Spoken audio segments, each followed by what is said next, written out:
بسم اللہ الرحمن الرحیم۔ جو ہی سردی کا آغاز ہوتا ہے تو وضو کرنے میں بہت مشکل ہوتی ہے کہ نہیں ہوتی؟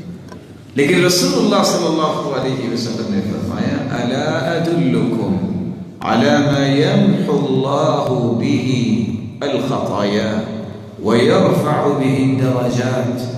میرے صحابہ میں آپ کو ایک ایسی بات نہ بتاؤں جس کے ذریعے اللہ ذو جلال گناہوں کو معاف کر دیں اور تمہارے درجات کو بلند کر دیں۔ صحابہ کرام نے آگے سے جواب دیا اللہ کے رسول کیوں نہیں درجے بلند ہو جائیں، گناہ معاف ہو جائیں، اور کیا چاہیے؟ قال اسباغ الوضوء في المكاره وكثرة الخطى الى المساجد وانتظار الصلاة بعد الصلاة فذلكم الرباط۔ درجوں کی بلندی چاہتے ہو، گناہوں کی معافی چاہتے ہو تو سخت سردی میں مشقت تو ہوگی، یہ کام ناگوار تو گزرے گا، لیکن باوجود اس کے کہ سردی میں ٹھٹھرتے تم نظر آ رہے ہو، لیکن وضو مکمل کرنا، وضو کو مکمل کرو گے گناہ بھی معاف ہوں گے اور درجے بھی بلند ہوں گے۔ کثرت الخطا الى المساجد، سوچو کہ کیا کروں، گھر میں نماز پڑھوں کہ مسجد جاؤں، دھند بھی ہے سردی بھی ہے، کیا کروں؟ ایک قدم اٹھے گا گناہ معاف ہوں گے، دوسرا اٹھے گا درجے بلند ہوں گے، جتنے بھی کثرت سے قدم اٹھاؤ گے اتنے زیادہ درجے بلند ہو جائیں گے۔ رسول اللہ صلی اللہ علیہ وآلہ وسلم نے یہاں ایک تنبیہ فرمائی ہے۔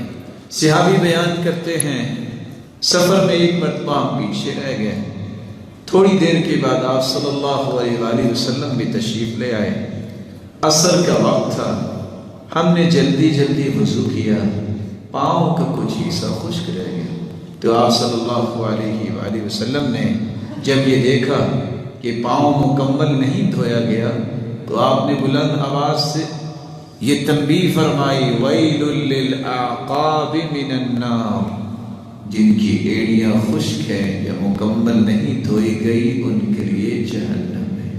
اور شریعت کی آسانی کو یاد رکھیے کہ کس طرح آپ مکمل کریں۔ اگر آپ کے لیے اتنی مشقت ہو گئی ہے، اور میرا نہیں خیال کہ اس علاقے میں کوئی برف باری ہوتی ہے، آپ پوچھیے ان سے جن علاقوں میں برف باری ہوتی ہے۔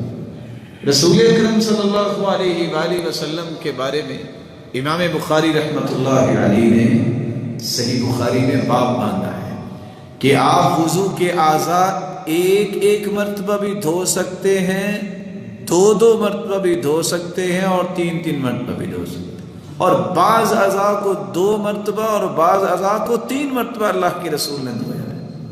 آپ واقعتاً کسی ایسے علاقے میں ہیں کہ وہاں ہاتھ پہ پانی ڈالنا ہی مشکل ہو گیا ہے، تو آپ 3 کی بجائے توضأ النبی صلی اللہ علیہ وسلم مرتن، صحیح بخاری کی اس روایت کی روشنی میں آپ ایک مرتبہ بھی اپنے تمام اعضاء کو ایک مرتبہ بھی دھو لیں گے تو آپ کا وضو مکمل ہو جائے۔ امام مالک رحمۃ اللہ علیہ نے تو بڑی اچھی توجیہ کی ہے، وہ کہا کرتے تھے کوئی عالم ایک مرتبہ بھی دھو لے تو اس کا وضو مکمل ہے، لیکن جو وضو کی ان ترتیبات کو نہیں جانتا اس کو 3 مرتبہ ہی دھونا چاہیے۔ یہ فرق رکھا ہے علم والے اور غیر علم والے کے درمیان امام مالک رحمۃ اللہ علیہ۔ تو سردیوں میں ہمیں وضو مکمل کرنا ہوگا، زیادہ مشقت ہے تو اعضاء کو کتنی مرتبہ دھوئیں؟ 1 مرتبہ، پھر بھی آپ کا وضو ہو جائے گا۔ رسول اکرم صلی اللہ علیہ وآلہ وسلم کا دوسرا عمل ہمارے پاس ہے۔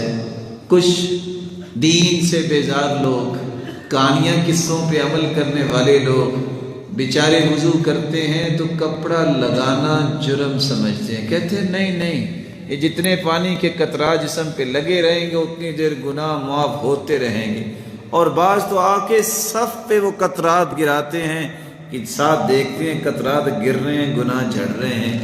اللہ جانے یہ کہاں روایت آئی؟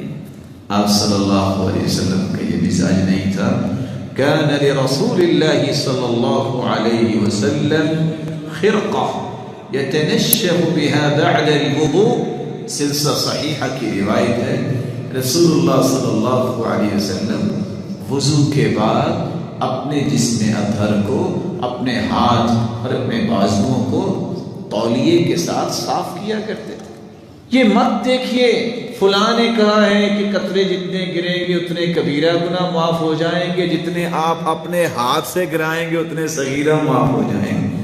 میں کبھی کبھی سوچتا ہوں یہ حدیثیں گھڑنے والے ظالم یہ نکتے نکالتے کیسے ہیں کہ جتنے خود گریں گے اتنے کبیرہ گناہ معاف ہوں گے، جتنے آپ گرائیں گے اتنے صغیرہ گناہ معاف ہوں گے۔ کیا کمال کی تقسیم ہے! آپ صلی اللہ علیہ وسلم نے اس طرح کی کوئی رہنمائی نہیں دی، آپ تولیے کے ساتھ وضو کے اعضاء کو صاف کیا کرتے ہیں۔